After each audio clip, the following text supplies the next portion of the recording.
कोलाडी विलयन में विलय पदार्थ के कण वास्तविक विलयन अर्थात समांगी विलयन में घुले विलय के कणों से थोड़ा बड़े होते हैं।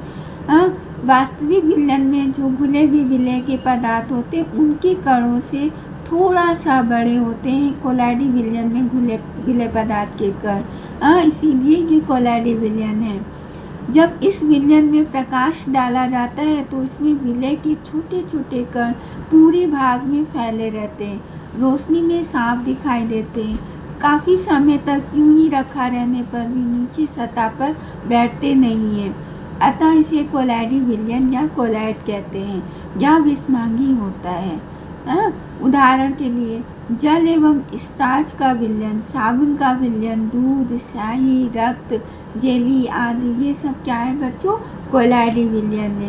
बस थोड़ा सा कण बड़े हो जाते हैं वास्तविक विलयन से, इसलिए ये कोलाडी विलयन है। जब प्रकाश डाला जाता है तभी इनके कण इधर उधर फैले दिखाई देते, पूरे भाग में दिखाई देते हैं।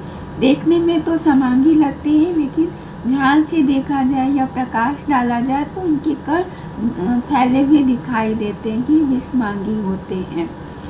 टिंडल प्रभाव। अब हम लोग टिंडल प्रभाव के बारे में जानेंगे। टिंडल प्रभाव होता क्या है? कोलाडी विलयन के कणों का आकार छोटा होता है, इसलिए हमें दिखाई नहीं देते हैं, लेकिन जब इन पर रोशनी पड़ती है तो इनके कण विलयन के पूरे भाग में फैले रहते हैं। इनके छोटे छोटे कण प्रकाश की किरणों पर प्रभाव डालते हैं, जिनके कारण प्रकाश की किरणें आसानी से फैल जाती हैं। इस तरह से प्रकाश की किरणों का फैलना टिंडल प्रभाव कहलाता है, क्योंकि इसकी खोज टिंडल नामक वैज्ञानिक ने किया था। उदाहरण के लिए जब किसी अंधेरे कमरे में छोटे से खपरेल का घर होता है, कमरा होता है, जब खप्पर उससे हट जाता है बच्चों, तो प्रकाश की किरणें जो है रोशनी सुबह के समय जब पड़ती है, उसी समय झाड़ू लगता है तो उसमें कण छोटे छोटे जो है बिखरे पड़े फैले रहते हैं। तो इसके कारण से सूर्य की किरणों का मतलब बिखर जाते हैं, फैल जाते हैं। तो ये टिंडल प्रभाव है बच्चों, लिखा हुआ है। जब किसी अंधेरे कमरे में छोटे से क्षेत्र से प्रकाश की किरण आती है तो उसी समय कोई झाड़ू लगा देता है तो कण यानी धूल के कण साफ साफ दिखाई देता है, यही टिंडल प्रभाव है। और दूसरा उदाहरण है, ठंड के मौसम में अंधेरे में कार से जब चलते हैं तो कार की लाइट जला दी जाती है, तब कोहरे के छोटे छोटे कण साफ साफ दिखाई देते हैं, ये भी कोलाडी विलयन है। इसमें भी टिंडल प्रभाव दिखाई देता है। तीसरा उदाहरण है, जब साबुन के विलयन में प्रकाश का किरण पुंज गुजारते हैं टॉर्च द्वारा तो किरण पुंज का मार्ग सभी दिशाओं में स्पष्ट दिखाई देता है, यही टिंडल प्रभाव है। अतः कोलाडी विलयन में प्रकाश का मार्ग साफ दिखाई देता है, वास्तविक विलयन में नहीं दिखाई देता है।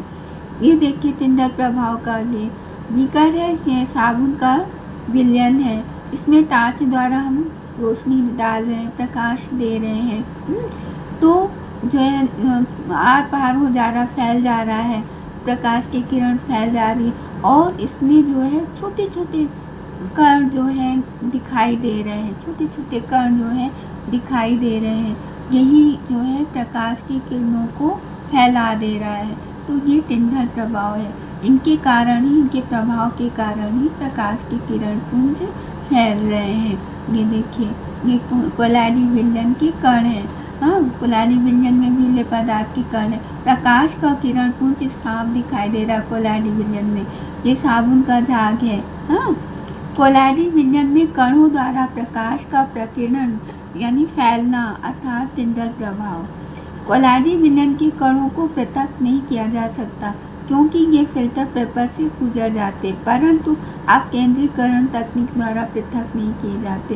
एक टेस्ट ट्यूब आता है, वो सेंट्रीफ्यूगल ट्यूब होता है, उसमें जब हम विलयन को डाल देते हैं कोलाडी विलयन को और मशीन द्वारा उसको हिलाते हैं बच्चों, तो मतलब छोटे छोटे कोलाडी विलयन में विलय के कण बैठ जाते हैं, अन्यथा बैठते नहीं हैं।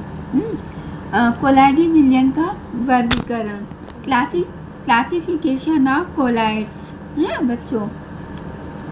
कोलैड्स को परिक्षिप्त प्रावस्था तथा परिक्षेपण माध्यम की भौतिक अवस्था के आधार पर वर्गीकृत किया गया है।